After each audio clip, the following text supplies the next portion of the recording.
My neighbor came over after her engagement party fell apart. Then she said, "Stay with me tonight." The rain had been falling for almost an hour when someone knocked on my door. It was nearly midnight, and I wasn't expecting anyone. When I opened it, I found my neighbor, Emily, standing on my porch with wet hair, red eyes, and a small handbag hanging from her shoulder. She looked nothing like the woman I'd seen earlier that evening. That afternoon, she had left her house wearing a beautiful dress, smiling as she told me, "Tonight is finally the night." She was supposed to celebrate her engagement with family and friends. Now she stood in front of me looking like her entire world had collapsed. "Emily?" I said softly. "What happened?" She looked at me for a few seconds before whispering, "Can I come in?" I immediately stepped aside. She walked into my living room and stood there silently, staring at the floor. I closed the door. "Do you want me to make some tea?" She shook her head. "Water?" Another shake. I didn't know what to say. Finally, she looked at me. "He left." Those two words were so quiet that I almost didn't hear them. "Your fiancé?" She nodded. "He left me at my own engagement party." I froze. "What happened?" Emily gave a small, painful laugh. "I found out he was planning to leave before the party even started." She sat on the couch and wiped her eyes. "I thought everything was perfect.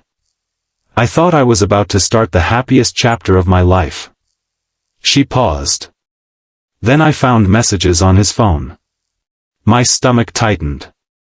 "What kind of messages?" "The kind you don't explain away."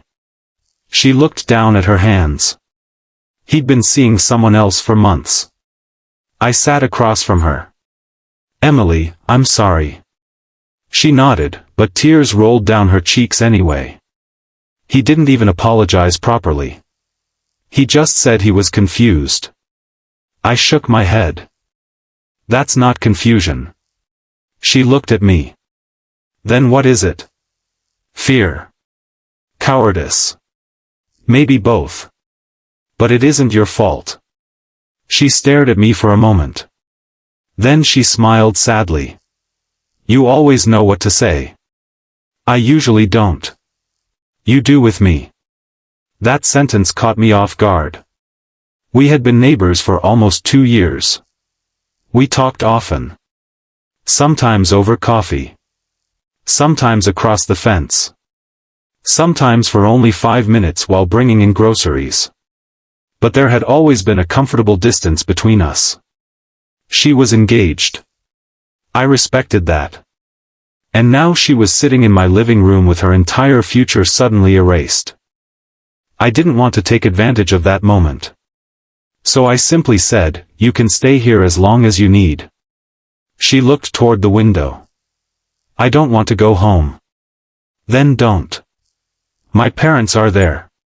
"Then you definitely don't have to go tonight." She laughed through her tears. "You make everything sound so simple." "Tonight, it is." She looked at me. "What do you mean?" "Tonight, you don't have to solve your life. You just have to get through tonight."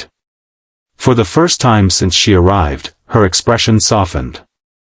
A few minutes later, I made her some tea anyway. She took the mug with both hands.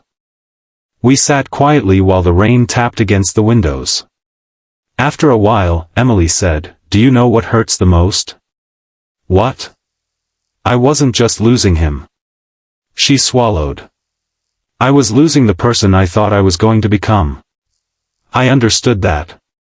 Sometimes heartbreak wasn't only about losing someone. It was about losing a future you had already imagined. The house. The wedding. The vacations. The little traditions. The family dinners. Everything disappears at once. I leaned forward. "You don't have to know who you're becoming yet." She looked at me. "You really believe that?" "I do." "Why?" "Because I had to start over once too." She looked surprised. You never told me that.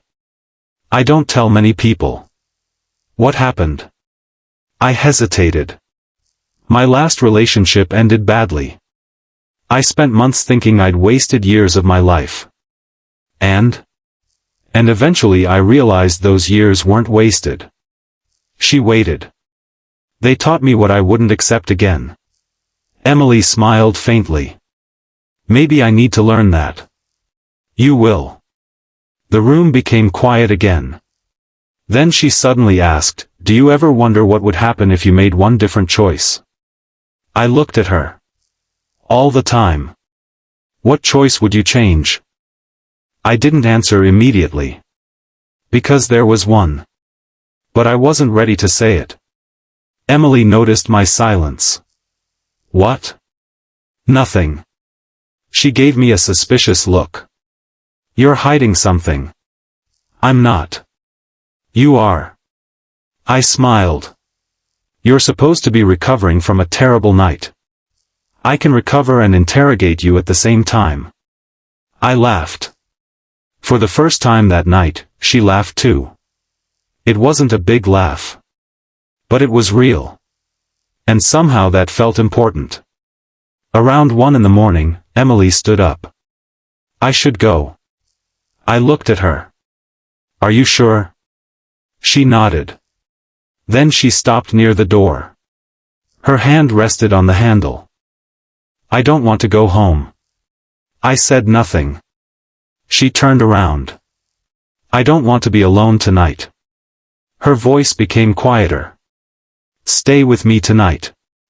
The words hung in the air. I knew what she meant. She wasn't asking for anything physical. She was asking not to face the darkness alone. So I nodded. Okay. We spent the rest of the night talking. About her childhood. About my dreams. About ridiculous things we'd never told anyone. At some point, she fell asleep on the couch. I placed a blanket over her and sat in the chair nearby. I didn't sleep much. Not because I was uncomfortable. Because I kept thinking about how easily one person's betrayal could destroy another person's confidence. In the morning, Emily woke up. She looked around and smiled. You stayed. I said I would. She sat up. For a moment, neither of us spoke. Then she said, I think I need to do something. What? Go home. I raised an eyebrow. Ready? No. She smiled. But I can't hide forever. She stood up. I walked her to the door. Before leaving, she turned around. Thank you. For what? For not trying to fix me.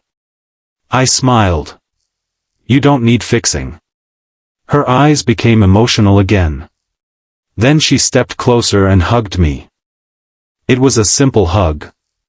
The kind that said more than words could. When she pulled away, she looked directly into my eyes. Can I ask you something? Sure. If I wasn't engaged. She stopped. I waited. If I had met you before him. She couldn't finish. But she didn't need to. I smiled gently. Emily, don't make decisions about your future today. She nodded. You're right. Give yourself time. She smiled. I hate when you're right. Most people do. She laughed. Then she walked across the porch toward her house. Halfway there, she turned around. Coffee tomorrow? I smiled. Definitely. She nodded. And for the first time since the previous evening, she walked home with her head held a little higher. I watched her disappear behind her front door. I didn't know what would happen next. Maybe nothing. Maybe friendship. Maybe something more. But I knew one thing. Her engagement had fallen apart that night. Her life hadn't. And sometimes the end of the future you planned is simply the beginning of a future you never knew was waiting for you.